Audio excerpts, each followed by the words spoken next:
Damos gracias a Dios por tan hermosas alabanzas. Desde el servicio de canto nos estaba preparando y ahora con esta alabanza especial, pues creo que nuestros corazones están preparados para volver a entrar al santuario y meditar sobre la importancia de las cosas que ocurren en este lugar. La iglesia adventista se ha distinguido por este mensaje y es algo que nosotros tenemos que volver a repasar cada cierto tiempo y entender cuán importante es para comprender el plan de salvación, entender el tema del santuario. Así que vamos a inclinar el rostro y vamos a empezar haciendo un pequeño resumen de los asuntos más fundamentales del santuario que debiéramos procurar tratar de entender. Oramos.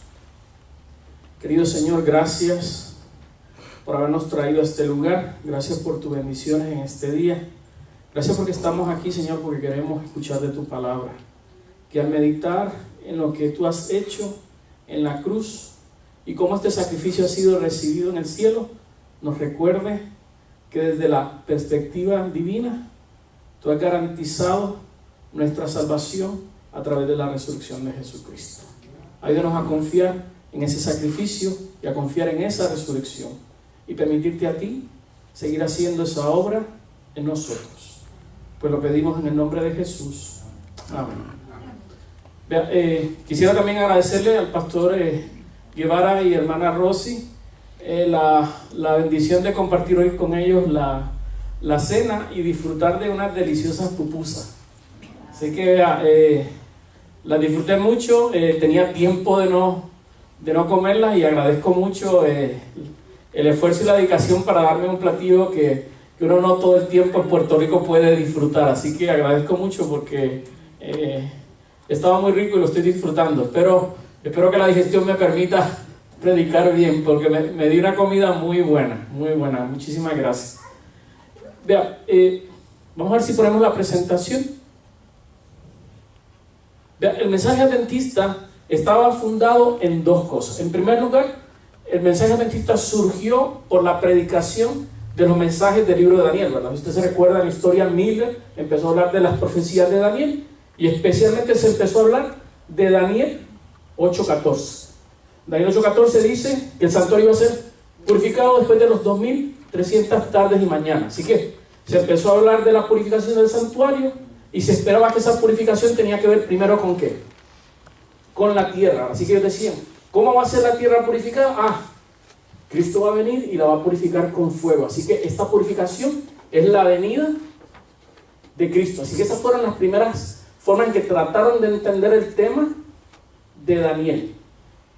Conforme pasó el tiempo, y Miller hizo un pronóstico que de marzo, ¿verdad? O de la primavera del 43 a la primavera del 44, posiblemente Cristo podía venir. Más adelante, ya en agosto del 44, habían pasado ya unos chascos. Recuerden que nosotros le decimos a 1844, ¿cómo le llamamos? ¿Y por qué le llamamos el Gran Chasco? Porque hubo otros chascos. Este se llama el Gran Chasco.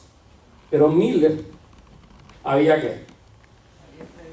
predicho que venía primero en el 43, en la primavera.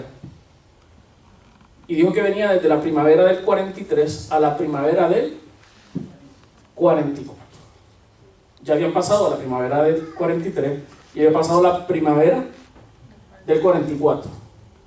En agosto del 44 hubo un campamento en Nueva York y este personaje famoso, Samuel Snow, dijo que una de las cosas que había pasado con los cómputos de Miller había sido un pequeño error, porque él no había considerado las fiestas judías. Y él decía, y este es el punto interesante que vamos a empezar a tratar hoy. Él decía que las fiestas judías, ¿quiénes son? Las fiestas judías están en Levítico 23. Van a ser varias ceremonias que van a ocurrir en relación con el santuario. Son 7 fiestas judías, van a ocurrir a través del año. Hay una fiesta que se van a celebrar en la primavera. En la primavera tenemos la Pascua, las primicias y los panes sin levadura, y tenemos también el Pentecostés. Esas son las fiestas de la primavera, ¿verdad? En la época de la primavera. Y están las fiestas de otoño. En otoño tenemos trompetas, día de expiación y la fiesta de cabañas. ¿Qué notó Snow? Y es interesante, él dijo que si poníamos atención a la fiesta, íbamos a descubrir que Cristo cumplió la fiesta cuando la fiesta se celebraba en el año. Así que dijo que Cristo, que era la Pascua, murió ¿en qué día? En el día de la Pascua. Que cuando ocurrían las primicias, Cristo resucitó en el día de las primicias. Y dijo, Dios es alguien que guarda el tiempo de manera exacta. Así que él dijo, como esto es lo que Dios siempre ha hecho, que cuando ocurría una fiesta, en la fecha en que esa fiesta ocurría, Jesús hacía algo relacionado con el plan de salvación. Entonces él dijo, nosotros estamos esperando la purificación del santuario. La purificación del santuario no puede ocurrir en la primavera, porque la purificación del santuario tiene que ver con el día de expiación, ¿verdad? Cuando el santuario era purificado, y eso no ocurría en la primavera. Entonces ahí dice, ahí se equivocó Miller. Eso no ocurría en la primavera, sino que ocurría en el otoño. Entonces, ¿cuándo es que va a pasar esto? Dice, bueno, tenemos que buscar en el calendario cuándo se va a celebrar el qué, el día de expiación. Y ya había una discusión entre los mileritas qué cómputo judío se tenía que usar, porque hay un cómputo rabínico. O sea, los rabinos calculan las fiestas judías. Si usted hoy día busca en un calendario las fiestas judías, están basadas en un cálculo rabínico. Y está el cálculo caraíta. ¿Cuál es la diferencia? Ambos son cálculos judíos, pero son diferentes. El cálculo rabínico fue inventado por los rabinos en el exilio. ¿Por qué? Porque cuando se acabó el templo, ellos dijeron, ¿cómo vamos a poder seguir observando la fiesta fuera de Jerusalén? Porque la mayoría de las fiestas tienen que ver con la agricultura también. Se celebran las cosechas. Así que ellos diseñaron una fórmula, y con esa fórmula se hacen los cálculos de ¿qué? De las fiestas. Todavía hoy día la mayoría de judíos siguen el cálculo rabínico, y eso es lo que usted va a ver en los calendarios donde usted busca las fiestas judías. Los caraítas, sin embargo, era otro grupo de judíos que dijeron, no vamos simplemente a seguir esta instrucción de los rabinos, vamos a seguir las fiestas como dice la Biblia. Pero para seguir la fiesta hay que estar en Jerusalén y observar cómo está la cosecha. Dependiendo cómo está la cosecha, hay que presentarla para la Pascua. Si no estaba lista todavía la cosecha, de acuerdo a la Biblia, se tenía incluso a veces que añadir un ¿qué? Un mes más para cuadrar el calendario con la cosecha. Entonces, los mileritas dijeron, tenemos dos opciones, tenemos que escoger en qué día va a caer el día de expiación, si vamos a usar el cómputo rabínico o vamos a usar el cómputo caraíta. El caraíta es bíblico, el rabínico no es bíblico. Así que los mileritas favorecieron el cálculo caraíta, y el cálculo caraíta decía que el día de expiación en el año 1844 iba a caer octubre 22. Y de ahí fue que salió la fecha. Ahora vean, si usted hace en Google una búsqueda del día de expiación de 1844, no le va a dar la fecha caraíta, le va a dar la fecha rabínica. Le va a salir septiembre 23. ¿Sí? Eso va a ser el primer susto que usted se va a dar cuenta, porque la mayoría de cómputos que se hace de estas celebraciones es el cómputo rabínico, pero ahí había más o menos un mes de ¿qué? Un mes de diferencia. Entonces vean, ¿qué importante lección aprendieron los adventistas? Que no son los únicos que creen esto, es que las fiestas judías, y este es el punto, las fiestas de primavera se cumplen en la primera venida. ¿Sabe quién más? El otro día yo estuve unos años atrás, no sé si usted ha ido a este parque en Orlando que se llama Holy Land. Este es un parque cristiano, ¿verdad? Como hasta lo de Disneylandia, Epcot Center. Este es un parque cristiano de temáticas cristianas. Y entre los temas cristianos que tienen el tema del santuario. Ya uno siendo adventista, habiendo escuchado esto de la fiesta, cómo se cumplen en el ministerio de Cristo, pues es un tema conocido para los adventistas. Elena White lo comenta de paso. Esto que yo le estoy diciendo, usted lo puede encontrar en un capítulo del conflicto de los siglos. Ella explica algo de estos detalles en este capítulo del conflicto de los siglos sobre el santuario. Me sorprendió que ellos hicieron una presentación del santuario y hablaron de las fiestas de primavera y mostraron que las fiestas de primavera, la Pascua, los panes sin levadura y las primicias y el Pentecostés se cumplieron en la primera venida de Cristo. ¿Qué aprendieron los adventistas? Y lo aprendieron también a través del chasco, que las fiestas de primavera tienen que ver con la primera venida y que las fiestas de otoño tienen que ver con la segunda venida. La única diferencia fue que ellos pensaron que la purificación del santuario tenía que ver con purificar ¿qué? Con purificar la tierra, pero en ningún lugar decía la Biblia que la tierra era el santuario. Ellos asumieron eso, porque se imaginaron también que en el cielo no podía haber nada que necesitara ser ¿qué?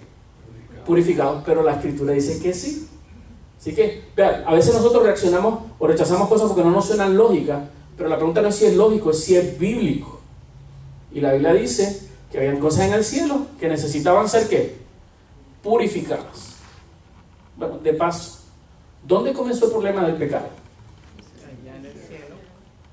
Así que, si hay un lugar donde debiera empezar a resolver el problema del pecado, tiene que ser ¿dónde? En el cielo. De momento nosotros nos impresionamos diciendo, no, en el cielo no hay nada que arreglar. Claro que sí, es que en el cielo fue donde ¿qué?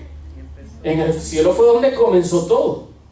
Así que la purificación del santuario es un evento que va a ocurrir en el cielo. Así que, ¿qué podemos ver con esto? Entonces, que las fiestas judías de primavera, esto es lo que hay que recordar, las fiestas judías de primavera, la Pascua, primicia, panes sin levadura y Pentecostés, tienen que ver con la primera venida. Y que Jesús las cumplió no solo a través de su ministerio, sino que las cumplió incluso en el día que eso ocurría. Jesús muere en la Pascua, Jesús resucita en el día de primicia, tiene esta experiencia con los discípulos en estos días, y después vamos a ver que en el Pentecostés, de acuerdo a los estudios también de los adventistas, no solo desciende el Espíritu Santo, sino que es inaugurado el ministerio del santuario celestial en el cielo. Así que todo se está cumpliendo ¿en qué? Primavera. Pero Jesús lo está cumpliendo en la fecha que es. Hoy vamos a hablar de manera especial, vamos a hablar de las primicias. Y vamos a descubrir por qué es importante. Ahora, 3 cosas que son importantes que debiéramos aprender al estudiar el tema del santuario. En primer lugar, uno de los temas que debiéramos aprender es esto de las fiestas judías y el plan de salvación. ¿Cómo? Las fiestas nos hablan del plan de salvación. ¿Qué cosas tenía que hacer Cristo? Jesús tiene que morir, Jesús tiene que resucitar, Jesús tiene que ser inaugurado y enviar el Espíritu Santo, se tiene que anunciar que el juicio viene, tiene que ocurrir el juicio, y dentro del día de expiación hay que hacer un montón de cosas más todavía, ¿verdad? Porque hay que eliminar a Satanás. Las fiestas de otoño tienen unas dimensiones más especiales porque no ocurren en la tierra, ocurren ¿dónde? Ocurren en el cielo. Hay muchas cosas que todavía están en proceso de las fiestas de otoño. Y finalmente, la experiencia de Cabañas, que tiene que ver con nuestra experiencia en el cielo. Así que una de las cosas que debemos conocer es la relación entre las fiestas y el plan de salvación. Número 2, debiéramos conocer también 2 servicios que realiza el santuario. El santuario realizaba muchos servicios, ¿verdad? Y hay muchas ofrendas, pero las ofrendas más importantes son 2 que debiéramos preocuparnos saber. Es la ofrenda del servicio diario y la ofrenda del servicio anual, que es la del día de expiación. Esos son los 2 servicios, aunque hay muchos más que son buenos sacar lecciones, pero los que debiéramos conocer es el servicio diario y es el servicio anual del día de expiación. Esos son los 2 servicios de los que tiene el santuario, de los más importantes. Y la tercera cosa que debiéramos también saber es cómo los muebles representan también aspectos del plan de salvación en la persona de Jesucristo, ¿verdad? Y de otras figuras, porque incluso también el Espíritu Santo está completo. Así que 3 cosas, ¿verdad? Las fiestas y su relación con el plan de salvación, el servicio diario y anual, ¿verdad? Lo que ocurría todos los días y lo que ocurría en el día de expiación. Eran dos servicios bien interesantes. Y número 3, ¿qué significan qué? Los muebles. Porque ¿qué ocurre primero? Primero hay que sacrificio, el altar de sacrificio. Después viene el lavacro. Entramos al lugar santo y ahí tenemos ¿qué? Candelabro, tenemos la mesa de los panes de la proposición, tenemos el altar de incienso y después pasamos al lugar santísimo y ahí tenemos ¿qué? El arca del pacto con los 10 mandamientos. Claro, hay otros detalles más, está el maná, está la vara de Aarón, pero vea qué interesante. Muchos han reconocido que esta es la experiencia cristiana, ¿perdón? El pecador confiesa su pecado, se arrepiente, justificación, el agua,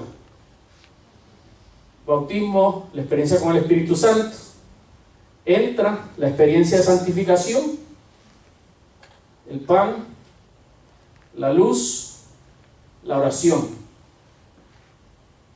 Experiencia que todo cristiano debe tener en su experiencia de crecimiento cristiano. Y algunos hablan que justificación, santificación y llevarnos a la glorificación, porque es prepararnos para poder estar en la presencia de ¿quién? De Cristo, de la presencia de Dios. Y claro, aún así lo hacemos a través de la sangre de Cristo, porque dice que lo que nos abre un camino a través del velo es que es su cuerpo, es su sangre. No lo hacemos por nosotros mismos, no podemos entrar por nosotros mismos. Logramos llegar al lugar santísimo a través de ¿qué? A través de la sangre de Cristo. Siempre va a ser cubiertos por Cristo.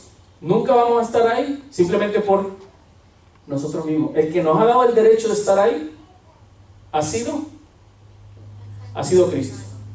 Y no podemos entrar por nuestra propia cuenta.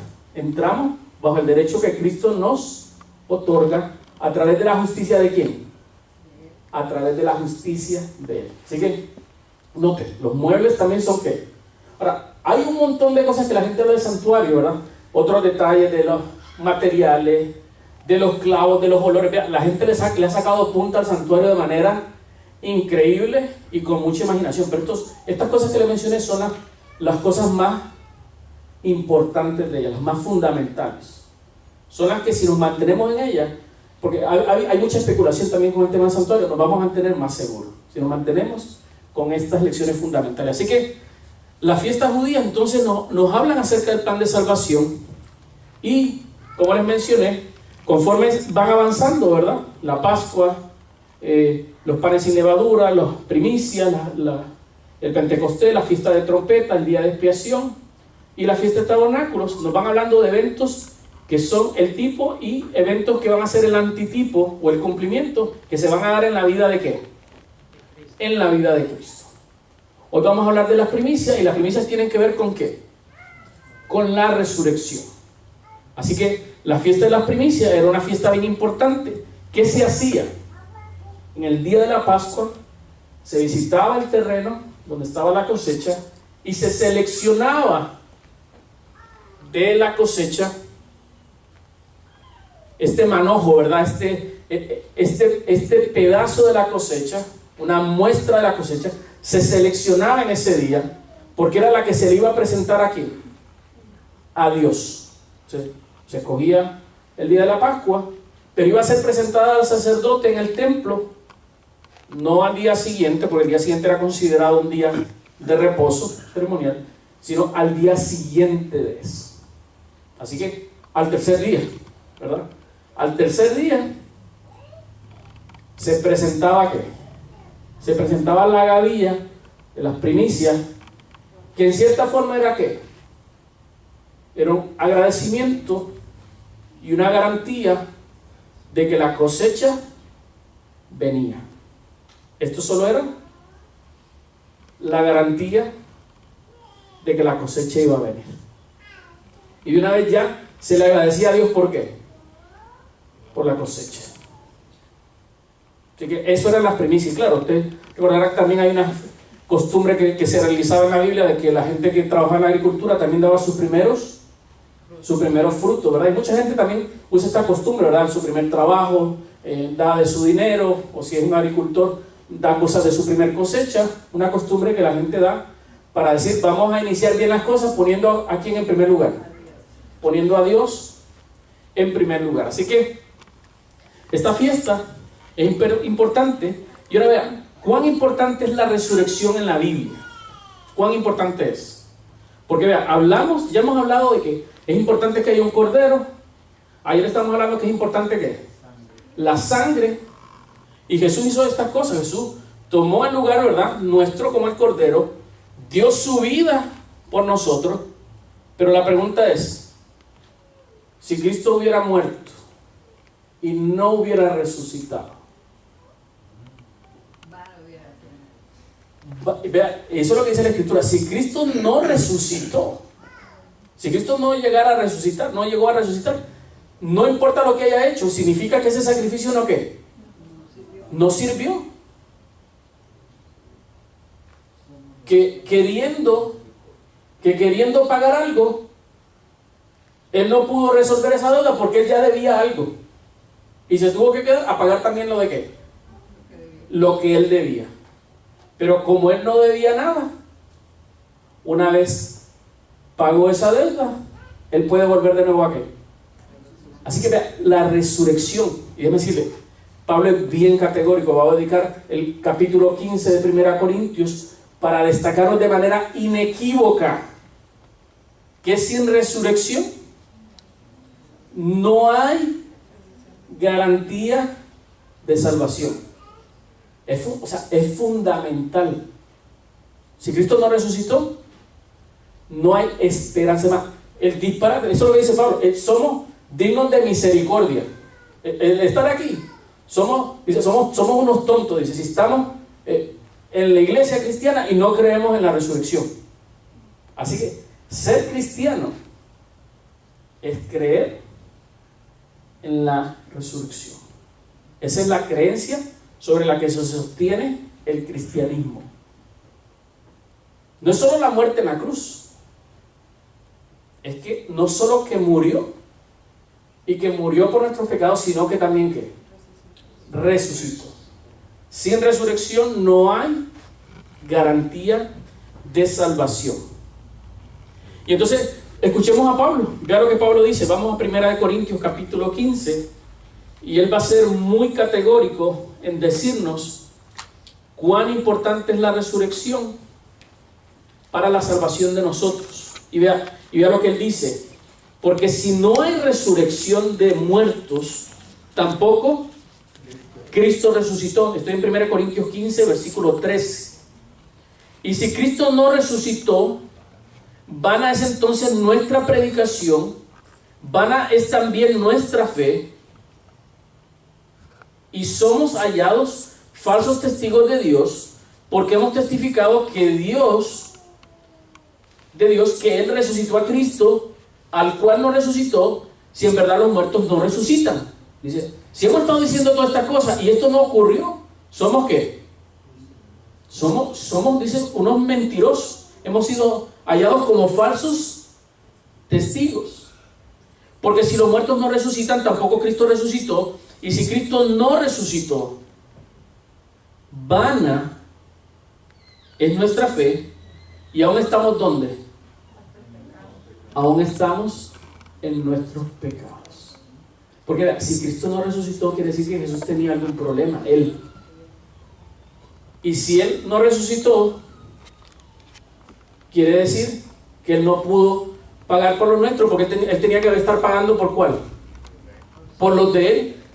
Y si Él estaba pagando por los de Él, porque la paga del pecado es muerte, no puede pagar por los de Él y a la vez pagar por quién. Por los de nosotros. Así que si no resucitó, quiere decir que tuvo que pagar por los de Él y no pudo pagar los nuestros. Así que Él pagó los de Él y nosotros nos quedamos sin ¿qué? Sin arreglar nuestros pecados, y nos va a tocar finalmente ¿qué? Morir, y no morir simplemente morir la muerte eterna. Así que si Cristo no resucitó, todavía estamos en nuestros pecados. Entonces, va el efecto, todavía se extiende. Entonces también los que durmieron en Cristo perecieron ya no hay ninguna esperanza para ellos. Ya los que murieron, esos se van a quedar como Esos se van a quedar ahí, no van a tener esperanza de qué. No hay esperanza de resurrección tampoco para los que ya murieron. Y entonces vea lo que dice. Si en esta vida solamente esperamos en Cristo, pero en Cristo que no resucitó. Entonces usted dice, yo confío en Cristo, en que murió, pero no resucitó. Si usted en esta vida solamente espera en Cristo, somos los más que dignos de conmiseración de todos los hombres. Porque yo no solo espero en Cristo en esta vida, yo espero en Cristo en qué otra vida, en la siguiente. ¿Porque creo en qué? Creo en la resurrección. Si solo creo que con Cristo solo tengo esta vida, soy digno de compasión. Porque el cristiano se mantiene con Dios, porque no solo cree que los asuntos que tienen que ver con Dios tienen que ver con qué, con esta vida, sino que tienen que ver también con qué, con la venidera. El cristiano no solo está pensando en esta vida, está pensando en él, en el futuro. Por eso es que él piensa, el cristiano es una persona que está pensando a largo plazo. No solo está pensando en esta vida, está pensando en la vida eterna. No solo está pensando en la vida del presente, está pensando en la vida del futuro. Y por eso prefiere postergar placeres temporales para tener placeres eternos. Porque no solo esperamos por Cristo en esta vida. Estamos haciendo planes con Cristo no solo para esta vida, estamos haciendo planes con Cristo ¿para cuándo? Para la otra vida. Si solo hiciéramos planes con Cristo para esta vida, seríamos unos tontos. No valdría la pena, ¿verdad? Porque hablamos al principio de ¿se recuerda todas estas injusticias del mundo?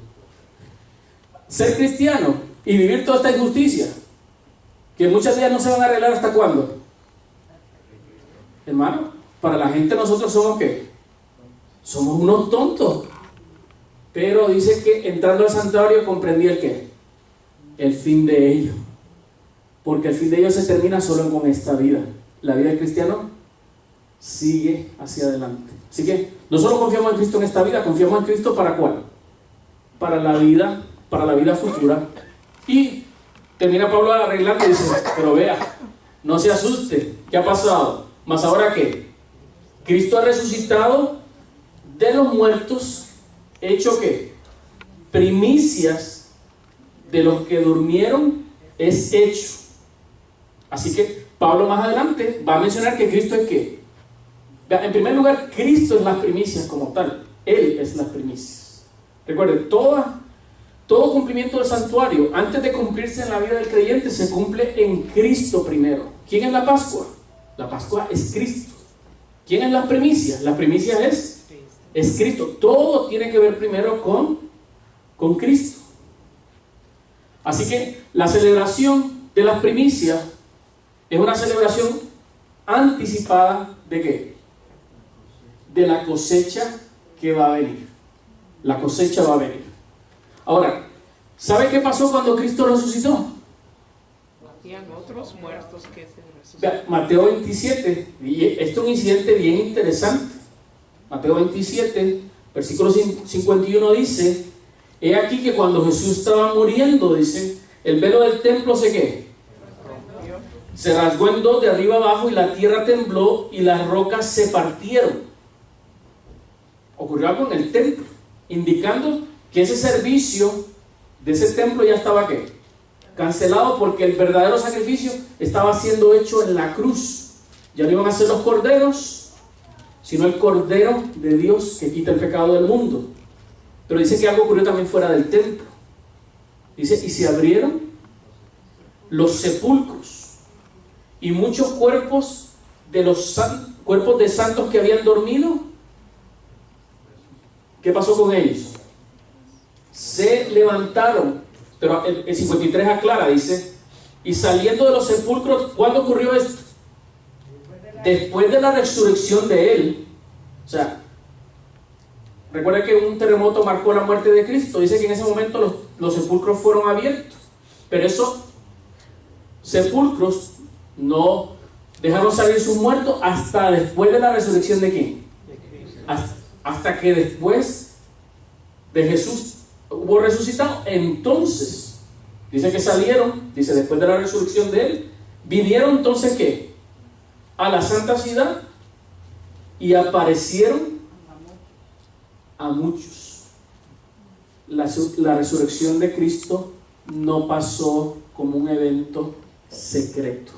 Pablo en 1 Corintios 15, en los primeros versículos, dice que Cristo apareció a más de 500 personas. Aparte de estos que resucitaron aquí, más de 500 personas, entre ellas los hermanos de Jesús, que no eran creyentes de él. Si usted lee los evangelios, los hermanos de Jesús no eran creyentes de Jesús. De paso, Jesús tenía hermanos y hermanas. Entendemos que mayores no seguían a Jesús, no creían en Jesús. Después de que Jesús les apareció, vamos a notar que después, para el concilio de Jerusalén, uno de los que dirige el concilio de Jerusalén es el hermano de Jesús, de quien la epístola de Santiago, se le atribuye al hermano de Jesús. O sea, un creyente, y fue el líder de la iglesia. Es más, no era Pedro el líder principal de la iglesia para el concilio de Jerusalén, es el hermano de Jesús. ¿Qué lo convenció? La resurrección. Y cuando Pablo dice, vea, Jesús apareció a más de 500 personas, y menciona también a Santiago, y por último dice, me apareció a mí. Déjame decirle, uno de los testigos más extraordinarios de la resurrección de Cristo es Saulo de Tarso, porque este no era incluso un creyente que no creía, esto era un perseguidor que mataba a cristianos. O sea, él pensaba no simplemente que esta gente estaba loca, sino que eran peligrosos para la religión judía y era necesario exterminarlos.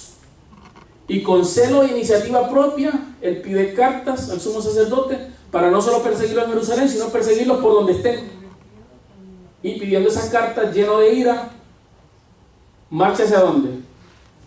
Hacia Damasco. ¿Qué cambió la mente de Saulo? ¿Quién tú eres, verdad? Yo soy a quien tú persigues. Jesús no está muerto. Vea, este cambio fue una pequeña información lo que ocurrió en la mente de Pablo, de Saulo. Jesús no está muerto, porque si estaba muerto era un falso Mesías, que eso es lo que él creía. Esto es un falso Mesías y esta gente está engañada, son unos locos. En el momento que él reconoce que Jesús está vivo, resucitó, todo el esquema teológico de Pablo colapsó completamente. Todo aquello que él pensaba que era correcto se volvió en algo que incorrecto, y todo aquello que pensaba que era una locura se convirtió en ¿qué? En la verdad. La resurrección de Cristo es el evento transformador de la experiencia de Saulo. ¿Qué cambió a Saulo a Pablo? La creencia en la resurrección. Y claro, la única forma de que Saulo no hubiera creído no era con un estudio bíblico, ¿verdad? Para convencerlo había que ¿qué? Había que darle una prueba de primera mano, ¿verdad? Pero esa prueba fue fundamental. Ahí se probaba que este hombre era un hombre de honestidad. Aún lo que él estaba haciendo lo hacía con convicciones, porque él pensaba que lo que estaba haciendo era ¿qué? Lo correcto. Cuando entendió que no lo era, inmediatamente tomó ese mismo celo, no para perseguir a la iglesia, sino para ahora predicar el evangelio, porque ahora cree que Cristo está vivo. Y por eso él dice, por eso Pablo es tan categórico cuando habla de la resurrección. Sin la resurrección, dice, yo todavía los estaría persiguiendo a ustedes, pero porque creo que Jesús resucitó, sé que la creencia cristiana no es ¿qué? No es vana. Y por eso él puede decir, para mí el vivir es Cristo y el morir es ¿qué? la creencia en la resurrección cambia nuestra forma de ver la vida y cambia incluso nuestra forma de ver la muerte. La muerte no se ve igual si creemos en la resurrección. La muerte no se ve igual. Así que dice que aparecieron. Escuche ahora a Elena de White, y esto es interesante. Dice ella, dice, Cristo resucitó de entre los muertos como primicias de aquellos que dormían. Y ahora ella comenta, dice, estaba representado por la gavilla agitada, que es la primicia. Y su resurrección se realizó en el mismo día en que esa gavilla era presentada delante del Señor. De nuevo, vean, la fiesta se cumple en el mismo día en que la fiesta se celebraba. Dice que se presentó delante del Señor. Durante más de 1000 años se había realizado esa ceremonia simbólica. Se juntaban las primeras espigas de grano maduro de los campos de la mies. Y cuando la gente subía a Jerusalén para la Pascua, se agitaba la gavilla de primicias como ofrenda de agradecimiento delante de Jehová. No podía ponerse la hoz a la mies para juntarla en gavillas antes que esa ofrenda fuese presentada. Así que antes de recoger la cosecha, había primero que presentar ¿qué? Las gavillas, las primicias. La gavilla dedicada a Dios representaba ¿qué? La mies. O sea, esa pequeña gavilla representaba toda la ¿qué? Toda la cosecha. Eso era una garantía y un agradecimiento no solo de esa gavilla, era un agradecimiento de ¿qué? De toda la mies, de toda la cosecha. También Cristo, dice ella, las primicias representaban la gran mies espiritual que ha de ser juntada para el reino de Dios. Su resurrección, y escuche lo que dice, su resurrección es símbolo y garantía de la resurrección de todos los justos muertos. Porque si creemos que Jesús murió y resucitó, así también traerá Dios con él a los que durmieron en Jesús. Y sigue comentando y dice, durante su ministerio. Así que en primer lugar, ¿quién es la primicia? Cristo. Pero sigue añadiendo y dice, durante su ministerio, Jesús había dado vida a algunos muertos, ¿verdad? Hay varios incidentes de resurrección en los evangelios. Había resucitado al hijo de la viuda de Naín, a la hija del príncipe y a Lázaro. Pero estos no fueron revestidos de inmortalidad. Después de haber sido resucitados, estaban todavía sujetos a la muerte. Pero los que salieron de la tumba en ocasión de la resurrección de Cristo fueron resucitados para vida eterna y ascendieron con Él como trofeos de su victoria sobre la muerte y el sepulcro. ¡Qué maravilloso! Jesús, que es la primicia, llevó también unas primicias al Padre para mostrarle ¿qué? Recuerden lo que son las primicias. Es un símbolo y una garantía de toda la cosecha. Así que ya su sacrificio había sido aceptado. Él le lleva un free sample, ¿verdad? Una muestra pequeña de la gran cosecha que se va a recoger como resultado del plan de salvación. Qué maravilloso, ¿verdad? Así que dice que lleva a ellos como una muestra, como trofeos de su victoria sobre la muerte y el sepulcro. Estos, dijo Cristo, no son ya cautivos de Satanás. Los he redimido. Los he traído de la tumba como primicias de mi poder, para que estén conmigo donde yo esté y no vean nunca más la muerte, ni experimenten dolor. Vea, yo leo es impresionante, es algo que me impresiona. la resurrección de Cristo es nuestra garantía de salvación. La resurrección de Cristo. No solo es su función de cordero, no solo es su sangre, es su resurrección. Ahora, el creyente, y ahora vea lo interesante, el creyente que está aquí participa de la resurrección de Cristo ¿por medio de qué? Por medio del bautismo. Y vea lo que le voy a decir. El cristiano empieza a vivir el poder de la resurrección de Cristo en la tierra. Vea lo que dice Pablo, Romanos 6:4. Dice, porque somos sepultados juntamente con Él para muerte por el bautismo. Vea qué importante es el bautismo, es un símbolo, ¿verdad? De nuestra muerte, ¿qué? De nuestra muerte de la vida antigua.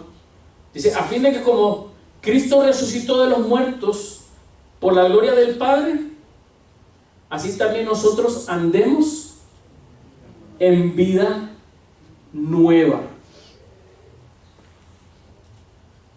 Si nosotros queremos participar de esta cosecha, ¿qué tiene que hacer aquel que dice que cree en Cristo?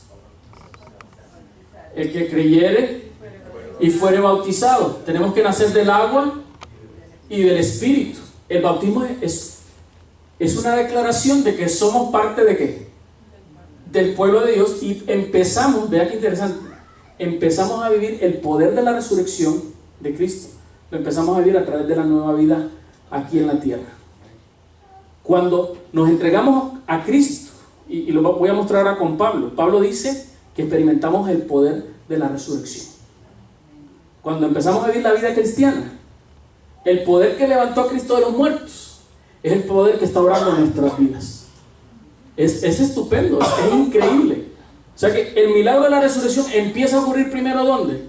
A través del nuevo nacimiento. Ahí está ocurriendo también ¿un qué?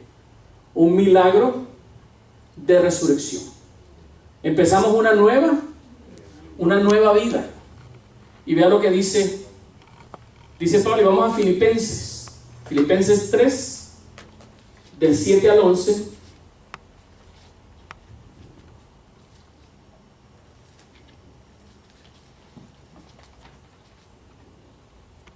Dice, sin embargo, todo aquello que para mí era ganancia, ahora lo considero pérdida por causa de Cristo. Es más, todo lo considero pérdida por razón del incomparable valor de conocer a Cristo, mi Señor. Por Él lo he perdido todo y lo tengo. Vea, mi versión dice estiércol, porque ese realmente es el término original. Algunas versiones lo suavizan y dice basura, pero Pablo está siendo bien gráfico, porque realmente el excremento no tiene ningún valor, ¿verdad? Y él dice que así considera todo lo demás como basura. Dice, lo tengo a fin de ganar ¿a qué? A Cristo y encontrarme unido a Él. No quiero mi propia justicia que procede de la ley, sino la que se obtiene mediante la fe en Cristo, la justicia que procede de Dios, basada en la fe. Lo he perdido todo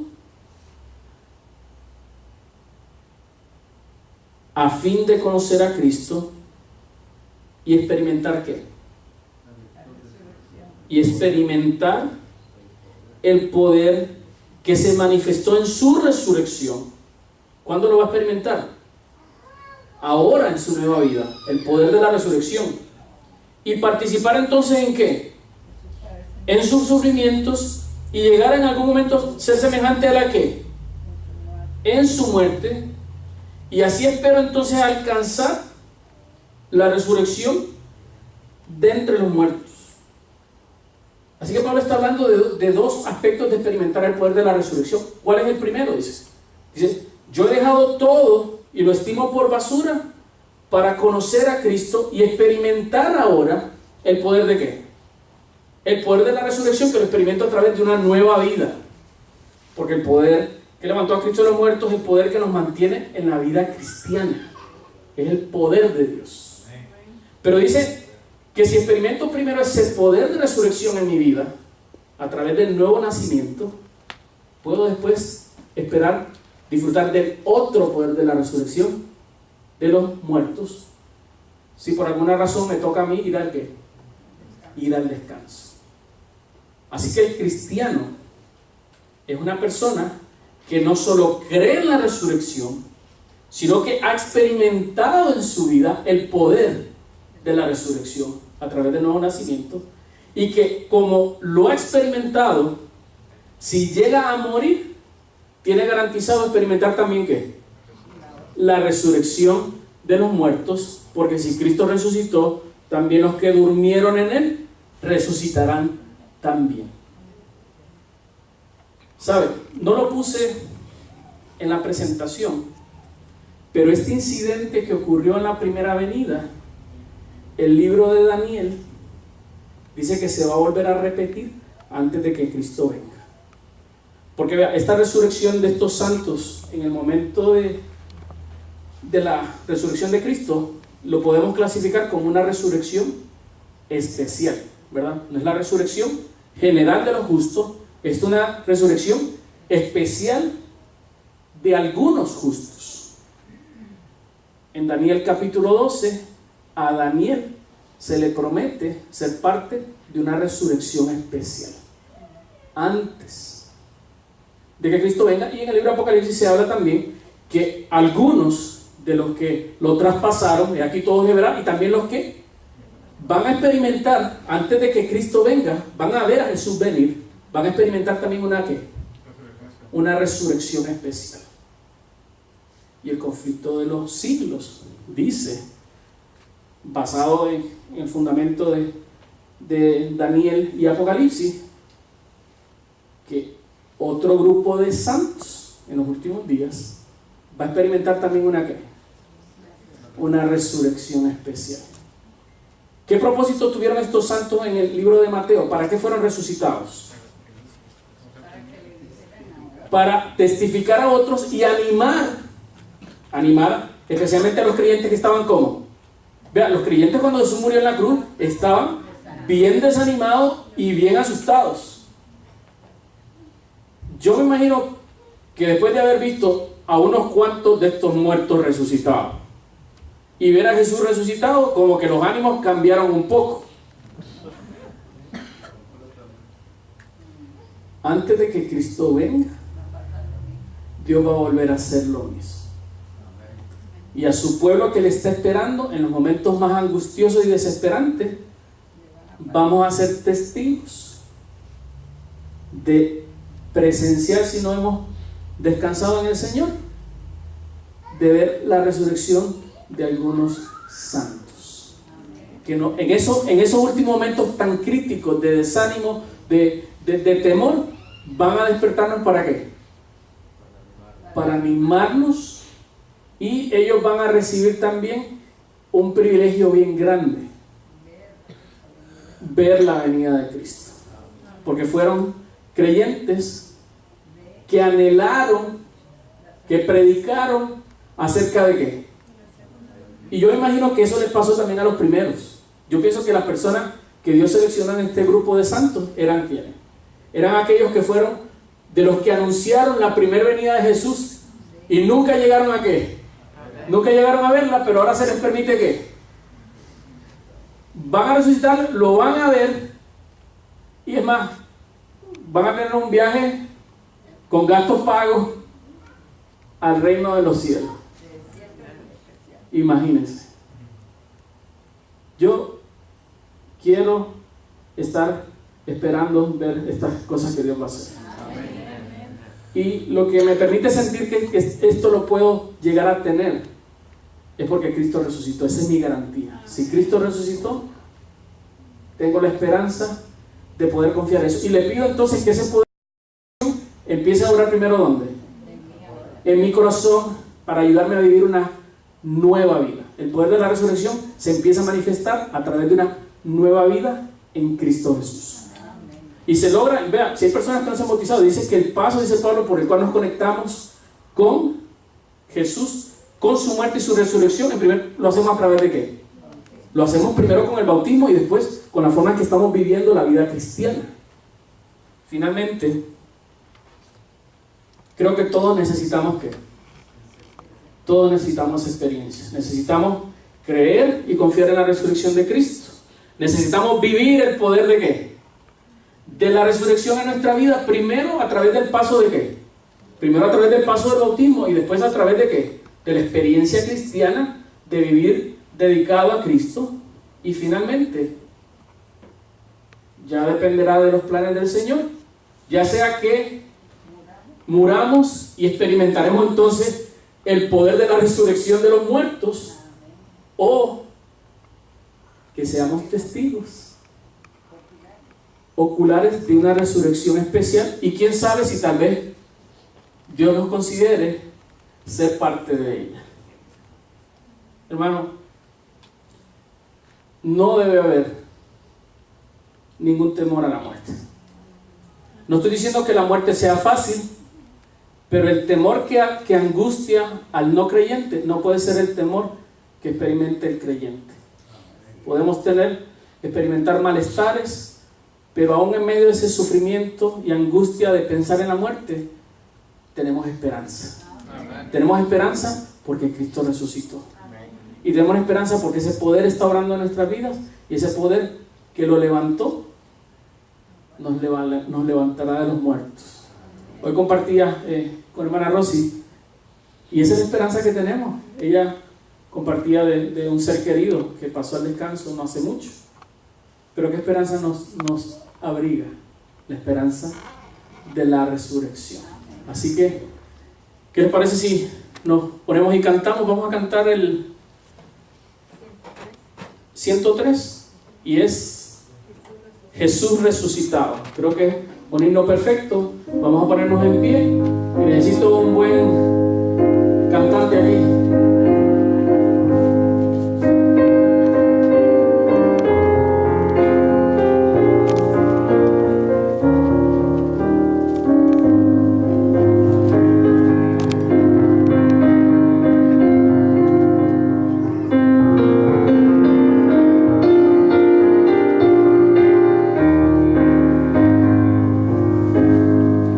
Jesús resucitado.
gloria a tu nombre, porque tú vives, Señor, porque tú eres un Dios vivo, porque estás cerca de nosotros, porque nos hablas, nos cuidas y estás a nuestro lado hasta el fin.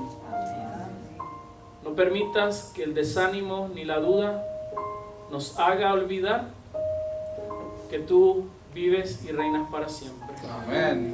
Que al confiar en el poder de la resurrección que levantó a Jesús de los muertos, podamos reconocer que ese poder puede seguir obrando en nuestra vida y nos preparará para ser parte de esa gran cosecha que pronto tú recogerás.